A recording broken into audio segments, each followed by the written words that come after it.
Hey everyone, welcome back to the channel. It's Denise Salcedo, and I am very, very excited to bring you this next interview. My guest for today is none other than Dylan Postl, aka Hornswoggle. What's up, Dylan?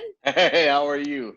Very, very good. Very good. Got my Yeah, computer plugged in now. My son got me the charging cord, so we're all good. We're not going to die. that's the perfect way to get it started. We don't want Yeah. to die on this interview. I am so excited to have you on here. And the reason Thank you. is that when I look back at like my favorite wrestling moments, I gotta say, you are one of those faces that Ah, are in a bunch of them. thank you. I appreciate that Yes. very, very much.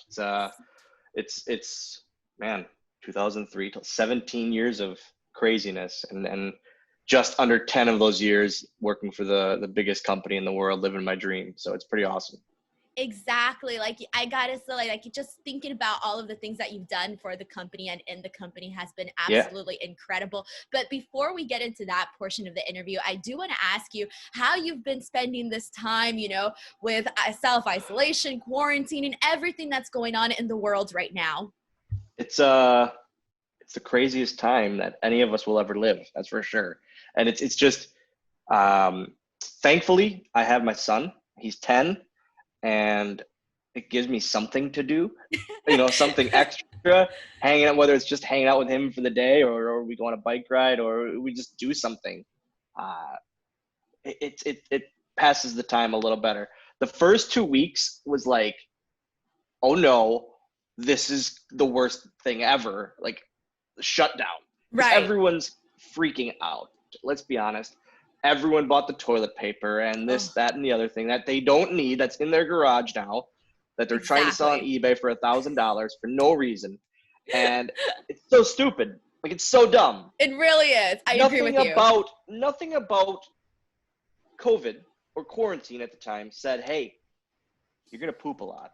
Like, this is serious. Like, no, nothing about it said that. And so I'm very naive to all this. I will fully admit. My best friend Brian Myers, Kurt Hawkins, whatever you want to call him, he calls it the Wisconsin naivety in me. Mhm. It just like finally 2 weeks ago, I told him the story about something involving COVID and coronavirus. He goes, "Wow, it's finally hit Wisconsin, huh?" And I said, "Yeah, it's finally hit." Oh. Because I don't. It doesn't. I don't worry about it like some, and maybe I Right. should more, but I just, I live by the motto: if it's going to happen, it's going to happen. And if I get sick, I get sick. Um, I'm taking the precautions, this, that, and the other thing, but I can't help it. I'm not gonna buy a bubble. I'm not gonna buy a bubble and live in it. I'm just not. It's just not Right. how I live my life. Yeah, and I think everyone is definitely looking at this and making decisions. I mean, this is something that we've never been through. So it's not like we have firsthand experience handling any of this.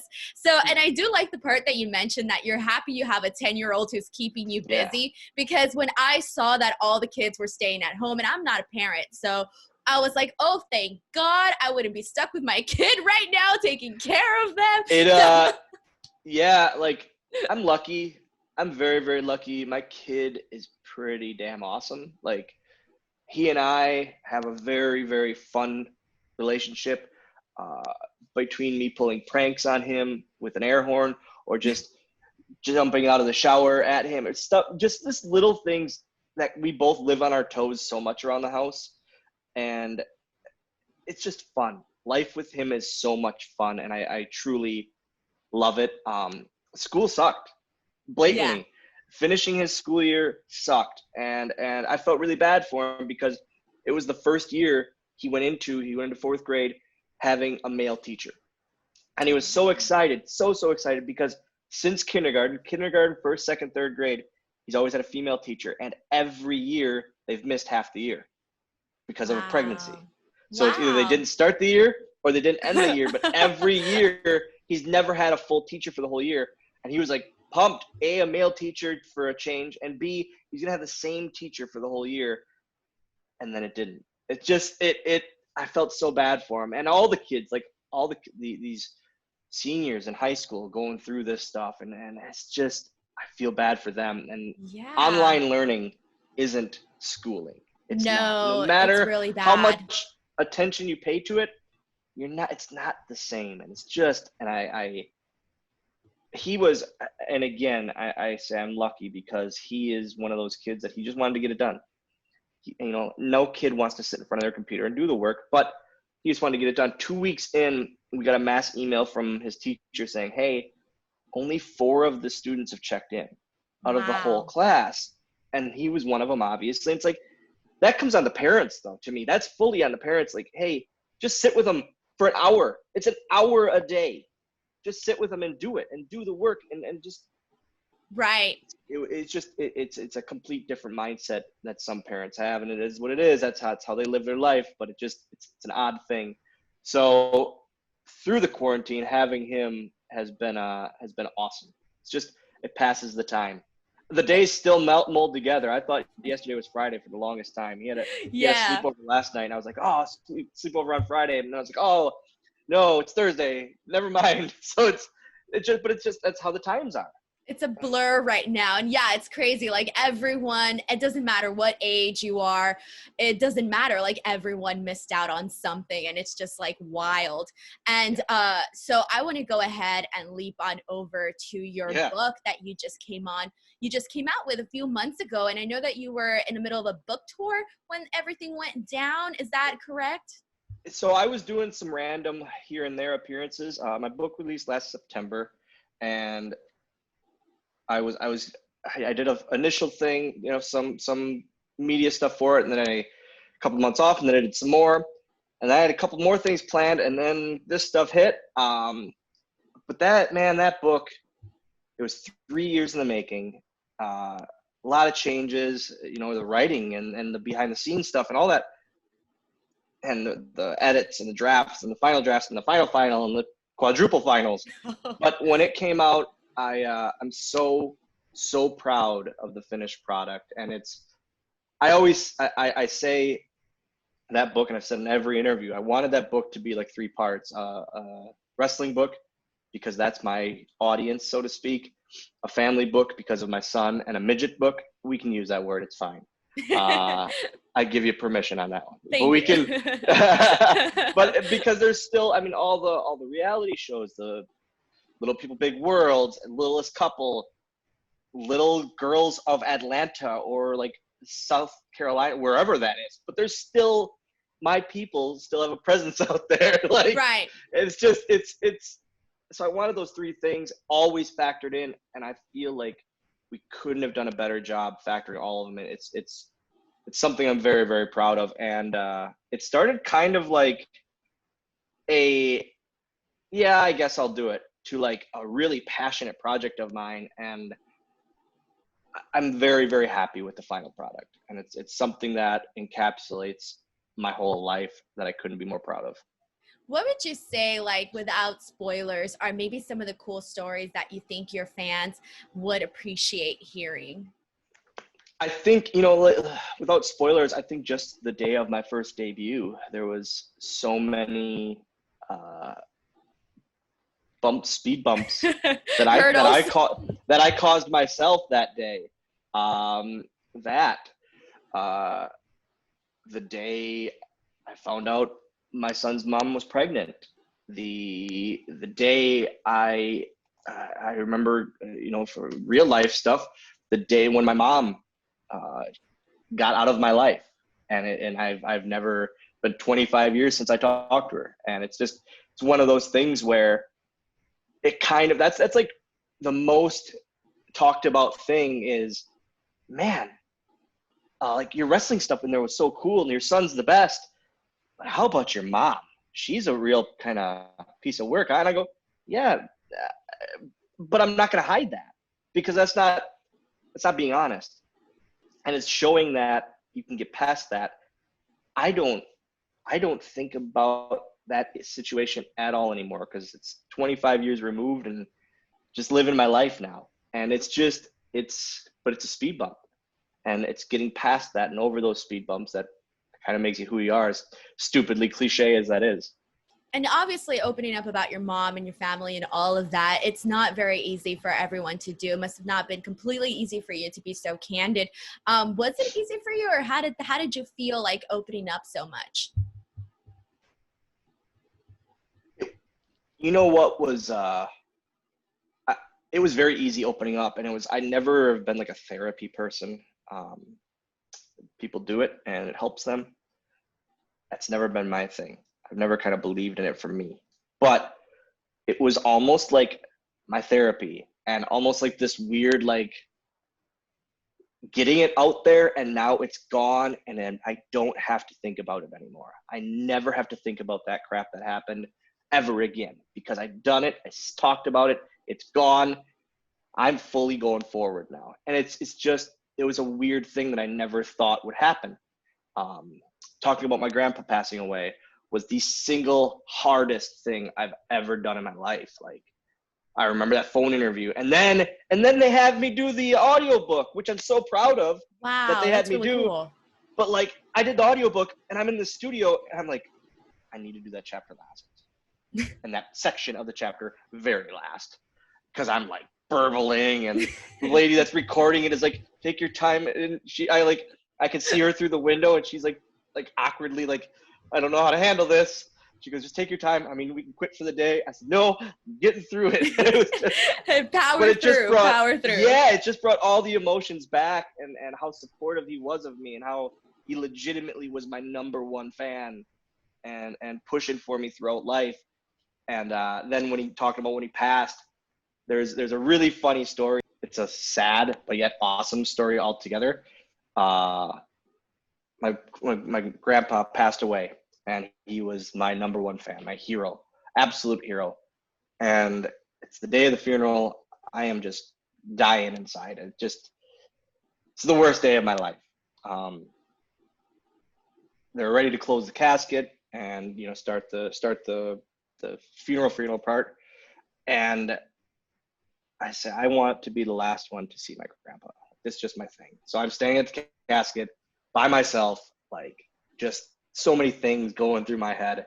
My son walks up to me, and he just goes, Dad, what happened to his legs? And I go, what do you mean? He goes, where are his legs? Because the bottom half of the casket was closed. Oh, I see. My son proceeded to think. Oh, no. And I go, he still has them. He goes, it's good that they keep their legs, Dad. No. What an impression on him. And now I just go, like, this is the saddest moment ever, but I'm belly laughing at my grandpa's funeral, at his casket, the last person to see my grandpa. And I have to now walk, like, past family and friends and all this to, like, the final prayer thing. And I'm shoulder laughing because, and my dad looks at me and he goes, what's going on? I go, nothing. And I can't stop laughing, as this is like the saddest moment ever for the rest of my family. And just, that's the relationship that my son and I have. Is he says these things, and it makes me so happy. And that like I said, that was the worst day of my life, and he made it the best. Like, he just made it without a laugh. You'd have never known that would have made my day. And he didn't mean to. He literally thought, when people die, do they chop off their legs? Like, I don't see their legs because the casket's closed there. And it was just the best. And it's one of those things where I look back and I laugh every time, and it makes that day positive. It really, really does. And I tell my dad after, and he looks at Landon and he just shakes his head, because that's how Landon is. He's just fun. And whether he means to be or not, how he says things are just funny. And he's a happy kid. That's really awesome. Yeah. I love that. Oh, you spent a lot of years in WWE. So Yeah. They say that anything can happen in the WWE. What would you say was some of the wildest things that you did in the company that just, like, really stick out in your memory, like some of those memories? I mean, I say that the craziest part was I got my contract. I got hired by WWE when I just turned 20 years old, 2 weeks before that. And 2 weeks, 2 weeks into my thing, they have me on the live events every weekend, working with Finley, on the non-televised events. And then they say, hey, in 2 weeks, you're going to the Philippines. So we need the passport. We need to do this, and we got to get it rushed through. I didn't know where the Philippines were, much less ever be there. Like, this is a small town kid from Oshkosh, Wisconsin. I shouldn't be going there. It's just, that doesn't happen. And then a month later, it was Europe. And then a month later, it was South America. And then back to Europe. And it was thrown at me, just completely thrown at me. And I've been using this quote. I'm a big Howard Stern fan, as a lot of people are. And he had Kevin Hart on. And he talks about how, the top of Justin Bieber, and how Justin Bieber can be viewed in a very skewed way at times. And he goes, but yeah, he got thrown the world at him and in his hands at such a young age. He's going to make some missteps here and there. And that's kind of like how I view me. I was a dick at times. I will fully admit. I viewed myself here at 21 years old, a kid essentially still, traveling the world on worldwide television every week. But you kind of got to give him a grain of, a little flack with it, because he's still a kid at heart. And that's how it was for me. It's like, I've never thought about traveling this much. And I wanted to, I dreamed of it, but it should never have happened. In all reality, I'm not that 6 foot, 250-pound guy that they usually go for. Right. So, I mean, that's just wild. It's like you said, like, you're a small town guy going in like all over the world. That must have been like just really incredible. And one of the things that you had a lot of moments spent underneath the ring. So I kind of want to talk about that. Did you like doing that often? I loved it. Like, it was a blast, because it was just different. TV days, when we had the Raw or SmackDown tapings, that stuff. I had a monitor under there, a nice pad, everything. It was great. The live events, the non-televised ones, were like, here's a bottle of water and a Gatorade. Just wait for your cue. Okay, but it was fun. It was so much fun for me every week. Every time I went out there, the reaction from kids. Even I was on the bad side of the character, but kids just were fans of me instantly. And I think it's because they thought I was one of them. Right. Even though I had a beard and I'm older, but they think like, hey, he's my size. He's one of us. I like him. So it was just a cool transformation of and seeing the crowd kind of shift of, hey, he's doing bad things. That's okay. We like him now. Like, it was a neat, natural transition. It was like doing bad things, but in a lovable way. What's the longest that you ever had to wait underneath the ring? 7 hours. 7 hours? Yeah, I was under there for 7 hours one time. Oh my God. What was that like? Was it like, I slept. You slept? Were you able to with all the noise? Yeah, like, that was the craziest part, is I could fall asleep under there. And I could hear what was going on above me. Like, I could hear the matches just by their movements and the crowd reactions. And not even the matches that I was involved in, but other ones before the match I was involved in on the show. I would know what was going on above me. And it was just kind of this cool, not even being able to see what's going on, but I know what's happening. But I would bring my PSP, my gaming device, under there and play that and sleep and just hang out. I was comfortable. I was so comfortable under there. I would get dressed under there. Like, I wouldn't even go out my gear. I would pull my gear bag underneath with me and just, I got time. That's so crazy. Like, I can't imagine being under the ring for 7 hours. Did you ever like miss any of your cues, or was it ever like, wake up or something? You got to go on. It's your turn. There is a famous story in the book, actually, that we talk about how I was supposed to do that night. I was going to do a spot with the Undertaker, where Finley was going to come under, roll me out, throw me in the ring, and I was going to have an interaction with Undertaker. The night before, I was a little overserved on the tour. I had a few too many, and I was sleeping under the ring, and I'm laying face down, and Finley lifts the apron and just sees me laying face down. He thought I got knocked out from one of the beams. Nope, I was just sleeping. He goes, "Hey, wake up!" I wake up, I look at him. He goes, "What are you doing?" I go, "Sleeping." "Well, come on," and he throws me in there. And now I realize, like, oh shoot, I just missed my cue. Oh, and no. The Undertaker's above me. Like, I have to do it with him. He throws me in the ring, and the whole time I'm going under my breath, "I'm so sorry, I'm so sorry, I'm so sorry, I'm so sorry, I'm so sorry." It was just like the Undertaker, one of the Legends. coolest and biggest legends of all time. Yes.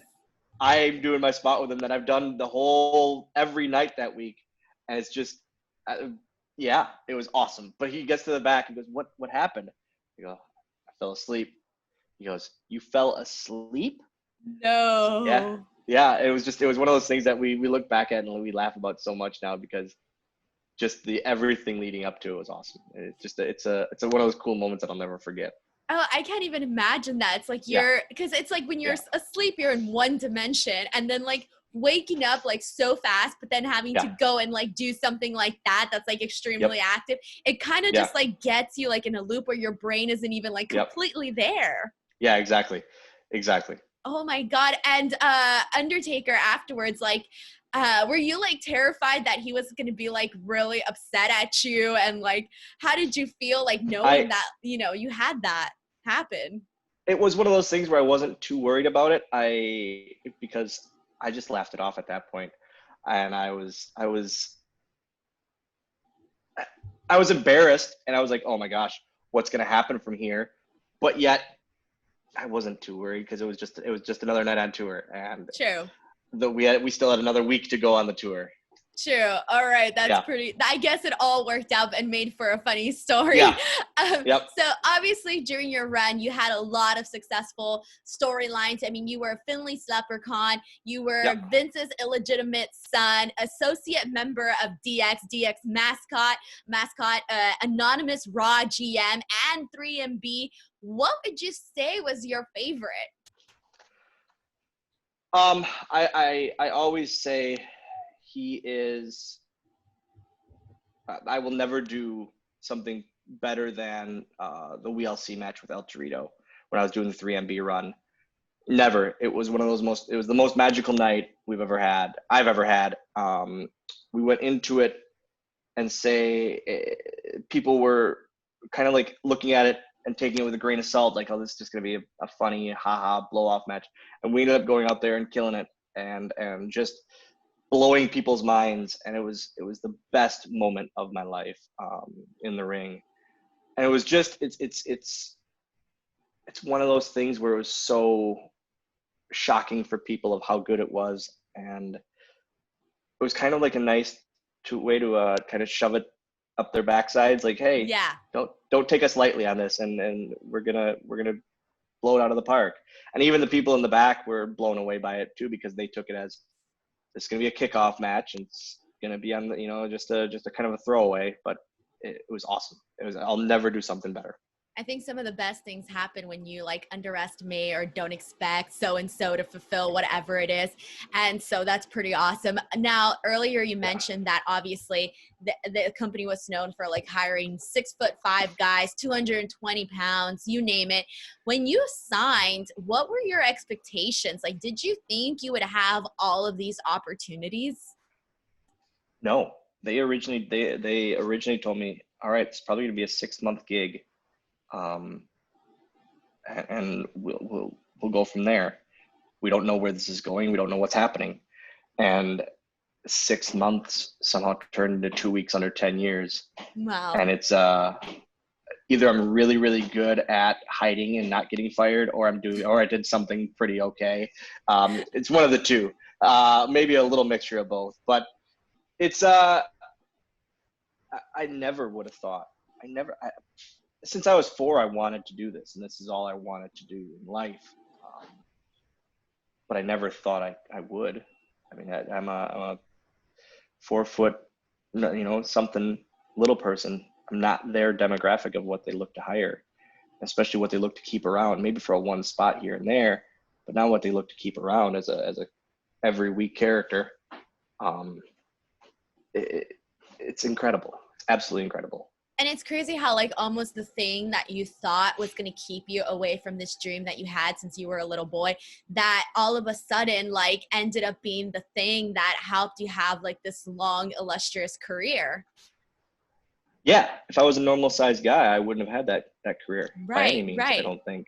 While I was doing the book, it got brought to my attention that I had a longer run than Stone Cold and Kurt Angle and all of this. Like, it's incredible. It's crazy. Yes. I pinned Vince McMahon, something Austin never did, which is so mind blowing.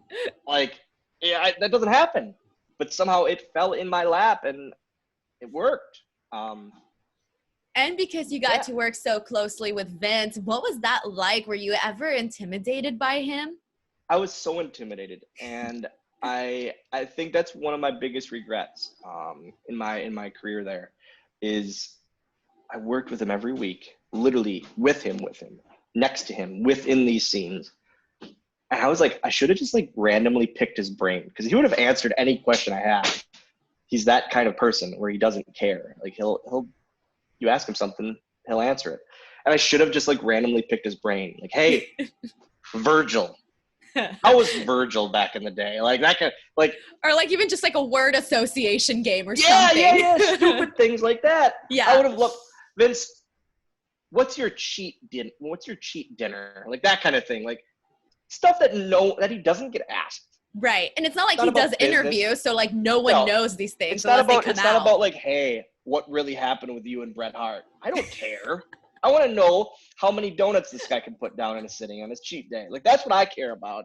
And it's like, but that's the stuff that I really wish I would have taken the opportunity. But I was 21 years old. And he's the boss. He's the boss. He can fire me like that. It was so, looking back on it, the Raw 15th anniversary, I started the show and I was the closing shot of the show. It doesn't happen. And I had 3 other segments on the show besides those. It doesn't happen. It just doesn't happen. And it's crazy. It's absolutely crazy. I know that you said you didn't get a chance to really pick Vince's brain out and all of that, but what would you say was something that you learned from him just from observation, if you would? About Vince, you said, right? Vince, or just like about how he handles things, like seeing him work and all of that. And I just talked about how intimidating he is and how people walk on eggshells, but around him at times, and everyone, I get asked every time, is he really kind of is he a mean? I'll say, is he a dick? No, he's like any boss. If my boss at Target wants this job done this way, and I do it this way, he's not going to be happy. Like any boss. Now this boss runs a weekly worldwide television show, multiple shows a week, on top of running the company, on top of running the merchandise, the advertising, everything. He runs the show. He has his hands in every cookie jar with that company. As long as you do what he asks and you fulfill that, you're golden. That's just what it is. You're fine as long as you do what he asks. That's really cool. It's just like really awesome that you were one of those people that were able to work so closely with him. Too bad we didn't find out about his taste in donuts. I want the donuts. Now I need the answer to, hey, what kind of donuts you put? I know. I just feel like giving like those have you ever seen those books that they give for kids where it's like, oh, tell me about yourself, write in these cute little answers. We need to give one to Vince and like get all these answers straightened out. With everything. Yes, and like have kids asking me. That's what it should be. Like, I don't care about these quarterly meetings and things, stock report. No, I want a kid to interview Vince. that would be the greatest thing. Like a 7, 8-year-old kid just asking him whatever he wants. And it would just be the coolest interview ever in all reality. It's that's what the world needs right now. Exactly. Well said. So now, obviously, you mentioned that you were traveling everywhere throughout the world. What would you say was like your most wild travel experience, or maybe something that just went completely unexpected? My first riding buddies and my first car was myself, Davari, the Great Khali, and Mark Henry. Oh, wow. It was a traveling circus. Like it was crazy, absolutely crazy. We got pulled over one time, and we always got vans for their size, and I would sit in the back with the bags. We would just put the bags in. I was comfortable. I could sleep secretly back there. Khali would sit up front. Mark Henry would sit in the next thing behind Davari, so he had leg room. And I would just sit with the bags, and it was fine by me. But it was – you were probably the most comfortable one. easily the most comfortable. And we got pulled over. The cop comes up, and he asks Davari, "Oh, what are you guys doing?" "Oh, we're driving to the next town for WWE." And Mark Henry goes, "Officer, if I open my door, you ain't gonna shoot me, are you?" And the cop goes, "Excuse me?" Mark opens the door. "Mark Henry, how are you, sir?" And then we knew we were good. He goes, "You guys are fine. There's no cop from here for the next 40 miles to the town, wherever you're going." He goes, "You guys go. Just take care. Don't go too crazy, but go ahead." We got off perfect, and we flew to the next show. So it was just stuff like that little things that make you smile at the end of the day. What was make it like life a little easier. What was it like traveling with the Great Khali? He eats so much. He really eats, like all day. But we go. He liked Denny's. Just loved Denny's because he knew what he could get. He was very new to the country at the time and to traveling like this, but he knew he could order chicken and rice at Denny's, and that's all he would eat is just chicken breast, chicken breast, chicken breast, chicken breast. Wow. But it's dumb, naive Dylan, one day he got up to use the bathroom or take a phone call, I forget, but I ordered him a burger. And in the Indian culture, not good at all. And he came back, and his order came, and Great Khali was not happy. And I didn't understand it at first. And then Davari had to tell me and explain to me because naive Wisconsin Dylan didn't know. So he probably thought it was like a rib or something on him. Yeah, I thought it was just a complete joke that he was just so appalled by this cheeseburger. No, there was good reason. So, but it's again once he realized I didn't know, we had a good laugh about it, and he doesn't live it down to this day. So wow, you're just like, now every time I see a hamburger, like this is the story that I think of. Yeah, exactly. Yep. What about your favorite or most memorable fan interaction? I always loved doing the WrestleMania Access every year, especially in the first 2 or 3. They had Hornswoggle's house, which they had this ring set up, and they had rooms set up under the ring like it was a house. They had a kitchen.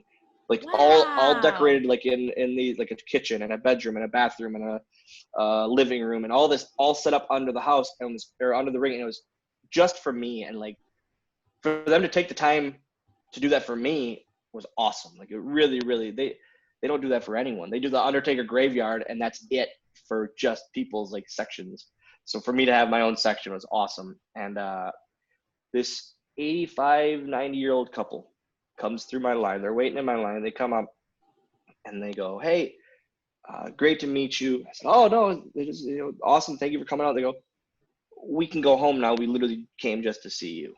Aww. And I go, "This is the sweetest thing ever." It was like the coolest thing that's ever happened. And it really puts everything in that company in perspective, that they have fans from 8 to 80. And it truly, all kinds of people love professional wrestling and are fans of WWE. And it showed me that. That's really awesome. I kind of hope that they bring back your little house for Access. It was crazy. It was awesome. Yeah, it was so they bring cool. back sets for Access, Yeah. and I want to experience that. Yeah. So now let's go ahead and jump into some current wrestling. So on Twitter, you recently tweeted that you were happy about seeing Eddie Kingston in AEW make his debut. Tell me your thoughts on his debut. I just got like weird goosebumps thinking about him. Since I've been released, going 4 years now, he has been a supporter of mine forever. For this whole time, and whenever I have an issue, he takes care of it very quickly. If I do, and it's never an issue anymore, then Eddie is one of those unsung talents that has always gets to hear, but then always nope, always gets, and then nope, wherever he goes. And I think he'll flat out say he's got the mouth that ruins his career sometimes, because he isn't afraid to be outspoken. And that can be a flaw, especially in this business, especially when you're just coming into a company or just starting. If you're too outspoken, we don't care for that around here. But now that night showed, and I called him, and I never make the I'm proud of you phone calls. And I called him. I said, I never make this call, but I wanted to tell you how proud of you I am, and how you tonight you showed that you're a full-fledged star. You showed that tonight. Yeah. What did he say? He didn't know what to say. He did not know what to say, and it made me feel good because his phone was. And I told him flat out. I said, I know your phone's blowing up with text. Oh yeah. I don't care.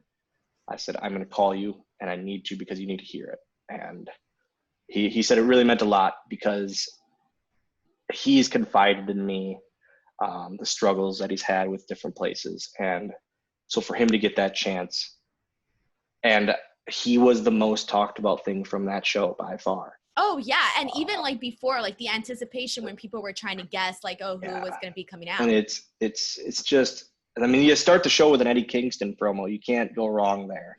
And he just has this intensity, and then you believe his promos because they're real. They're real promos. They're not this, hey, you're going to talk about how much you dislike your opponent. This is how you're going to do it. No, give the guy a mic, and he's going to give you an emotional promo, whether he's angry or happy or sad or whatever. He's going to give you that. And then you go on Twitter and you watch his post-match interview, and that's incredible. So I'm so happy that he got that opportunity, and that, like I said, that now everyone gets to see the star he really is. That's super awesome. What are your thoughts on the current AEW product? It's fun. Yeah, it really is, actually. It's fun. Wrestling is in a weird spot.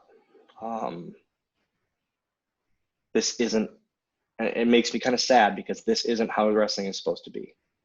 How it's supposed to be viewed, how it's supposed to be watched, how it's supposed to be done. It's literally like watching practice matches every week at times. And it's tough, but they're doing the best with what they have. And that's all you can ask these guys is, you're on national TV every week. How do you still provide that TV show every week without an audience, or with an audience of 40 that are there just because they kind of have to be? Like, they're not real. They're not real fans. It's a difference, yes. Yeah, way different. It's like when I go to my school, my training school, and I say, all right, guys, go do a match. Let's go. And yeah, the other students are cheering and booing and that, but it ain't the same. They're doing it because they have to. And it's just, this isn't how wrestling, and it sucks because this isn't how wrestling is supposed to be. How do you think you would feel like if you were wrestling right now in this situation like that? Oh, it's the toughest thing ever. It has to be. My company, ACW Wisconsin, which we'll hit on later, we had a show 2-3 weeks ago. It was our first show back, and we did everything we needed to socially distance and check temperatures and screen and all this to keep people as safe as we possibly could, and it was awesome. We had so many compliments about it. I felt so good that we had 270 people show up, and they were so happy and safe feeling, but we had a crowd. And I can't imagine trying to wrestle without a crowd, or with this crowd they're just there to be there because they have to be. They don't really care. It's just not the same. This isn't, I keep saying, but this isn't how wrestling is supposed to be. And right now, wrestling could be so high with the unfortunate releases and the pickups and all of that. And like wrestling was becoming cool again. Oh with yeah, AEW, we were going with through that AEW, boom. There was a war, yeah. etc. And I think it'll be even bigger when this craziness is done, because it's going to be a fight. It's going to be an all-out war because people are going to want those crowds. But it's just not. I can't wait for wrestling to be back. I feel you 100% on that. Who would you say are some of your favorite young talents right now that you think like people should be a fan of or keep an eye out, or just people that you genuinely enjoy seeing work?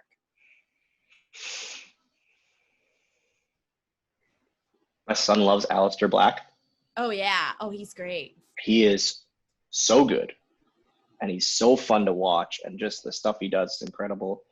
I'm a bit pulled because they're my buddies, but Dolph Ziggler is still the best performer on the planet today. No one's touching him ever. I don't care.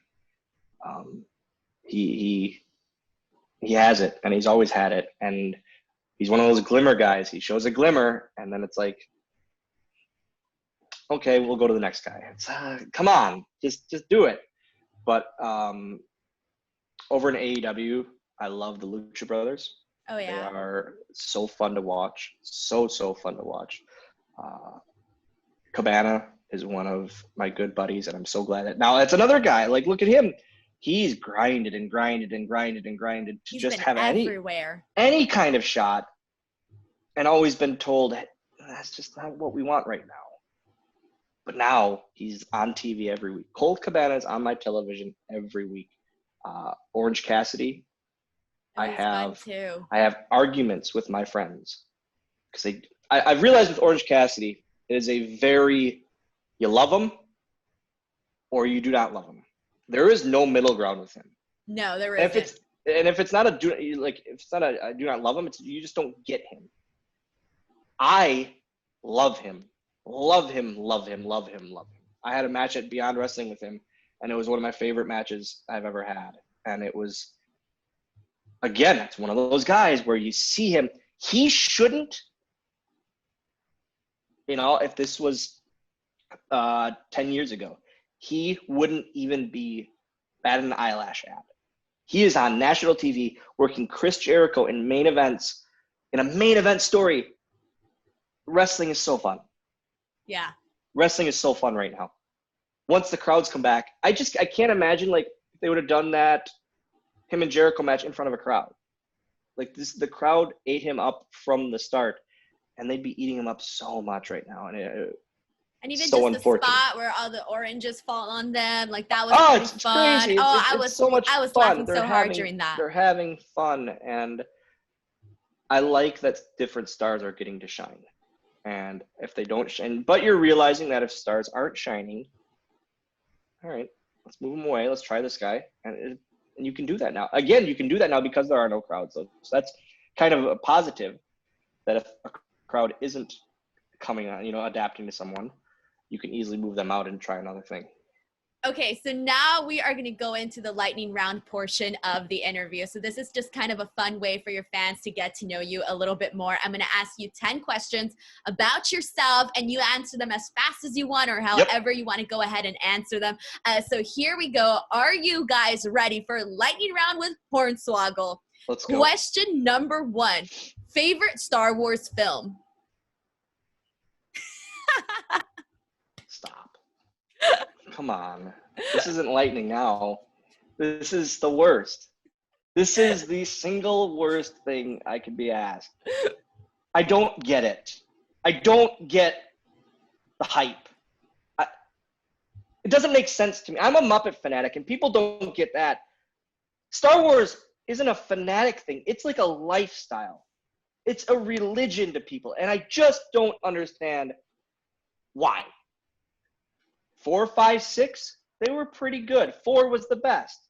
1, 2, 3, I will never watch ever in my life. Force Awakens, loved it.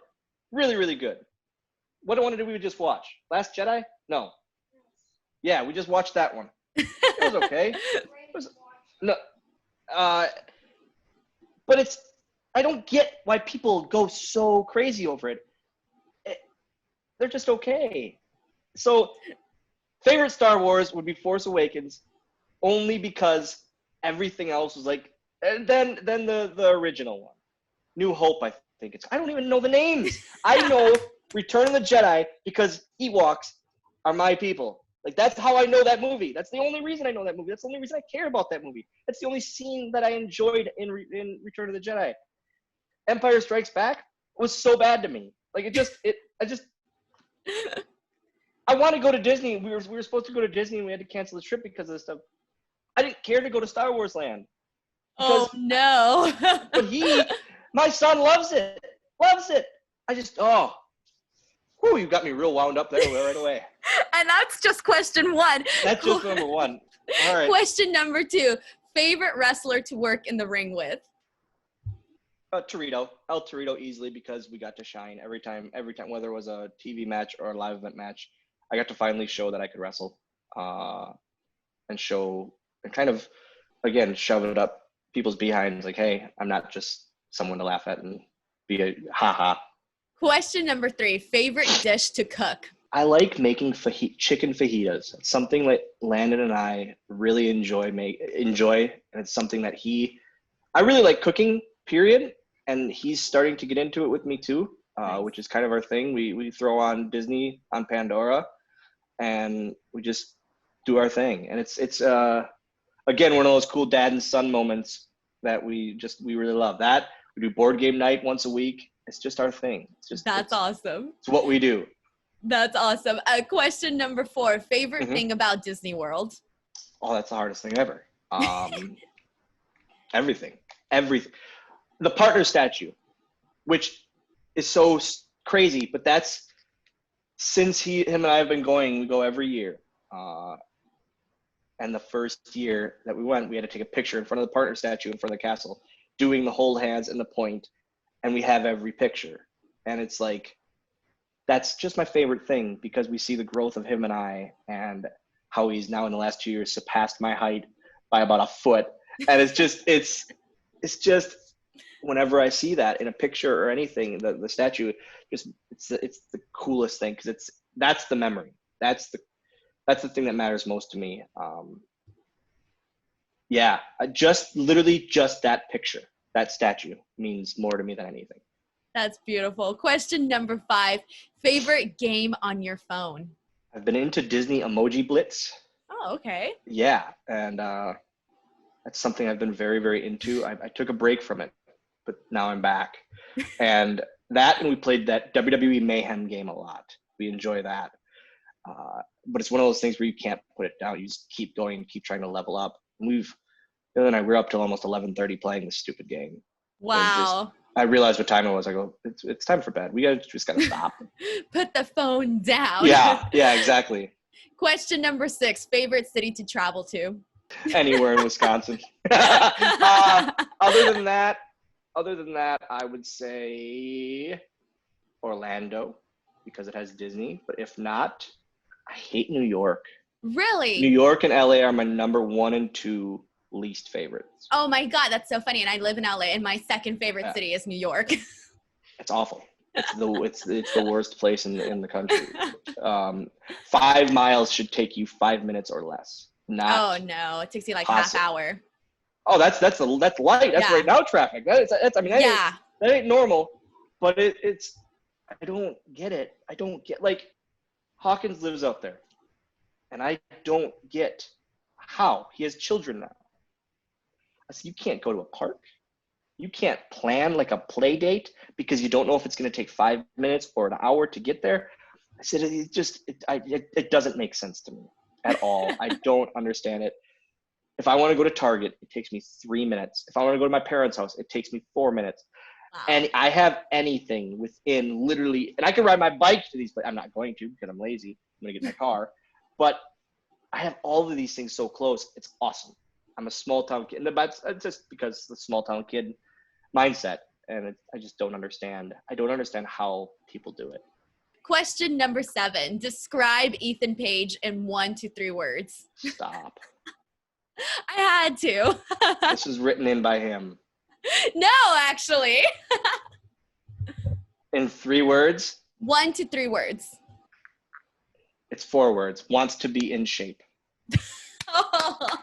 He'll really enjoy that. I'm sure he will. Ethan Page has turned into one of my best friends. I wake up. He's one of the first people I message every day when I wake up. And he's now turned into a FaceTime guy every day when I leave. Usually once a week, twice a week, I FaceTime him after the gym. He doesn't understand. I don't think he still gets it. FaceTime is my way of checking in on people. If it's after 11 o'clock at night, people know why. But if it's in the morning, I just want to check and see how their day is going. He lives in Canada. I'm worried about him. But Ethan has turned into such a close friend of mine. I'm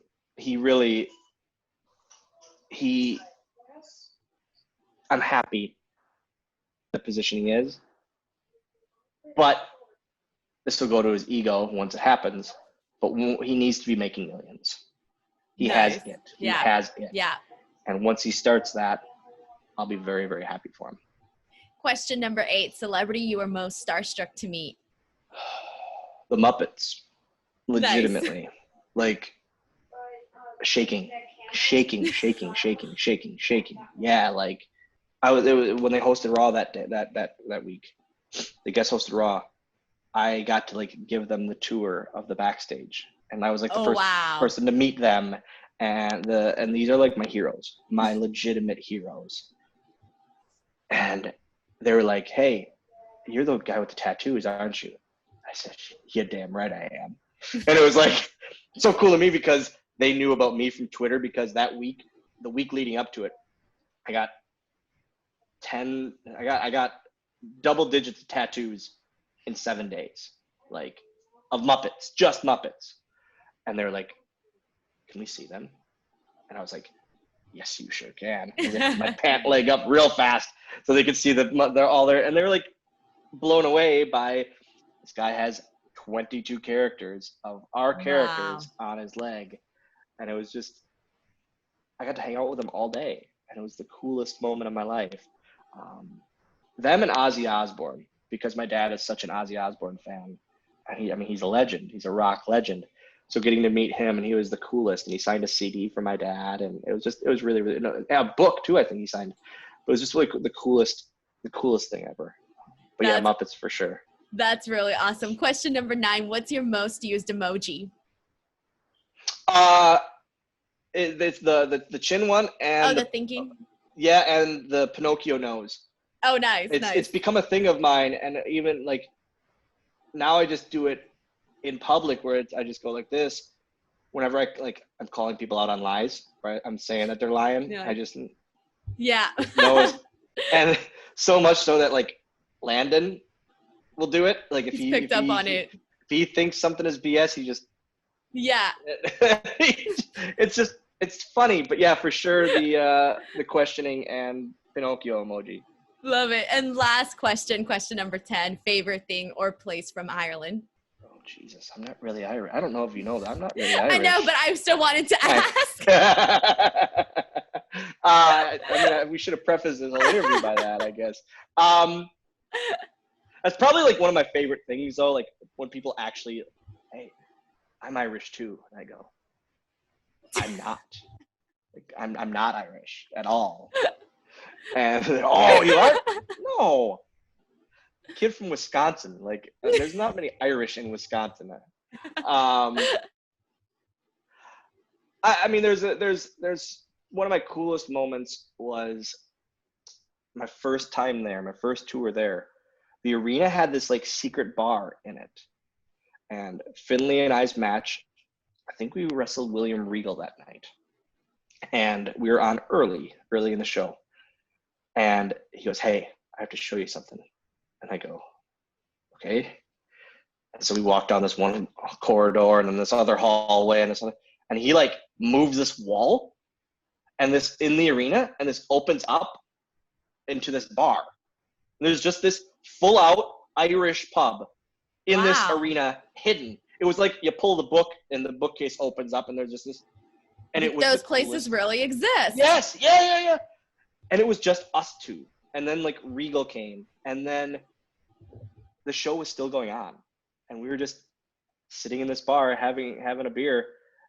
And I'm 21, and I'm just sitting in this Irish pub in a secret entrance, and then like a ref like stooged it off later, and then it became everyone in this secret bar, all the roster, and we were supposed to leave at I think 11 or midnight. I think we didn't leave until 1. Wow. On the I don't think the buses, because we had to bus to the next town, and I don't think we left till 1-ish. And it was just fun because it was like the camaraderie night. You'd have 1 or 2 of those a tour, and the camaraderie nights where everyone's just out and hanging out and having a good time. That's incredible. Dylan, I want to thank you so much for this interview. Before we go, where can people find you on social media? Because I haven't changed it yet, and because I'm never going to change it yet, even though Hawkins and Ryder keep yelling at me, on Twitter at WWE Hornswoggle, on Instagram at WWE Hornswoggle. You can follow my independent company, ACW Wisconsin, on YouTube, Facebook, Twitter, Instagram, all of it. Other than that, hit me up for books, for anything. Bar mitzvahs. I'm on Cameo like everyone else. But yeah, at WWE Hornswoggle. Awesome. Guys, please make sure to follow him. Check that all out. I'm going to have all of the links in the description box below so you guys will know where to find everything. Please let me know what you guys thought of this interview by leaving a comment in the comment section below. Give this video a like, support the channel, and do not forget to subscribe. Thank you so much to Dylan. Thank you so much for everyone watching. Until later, we'll see you guys next time. Bye, everyone.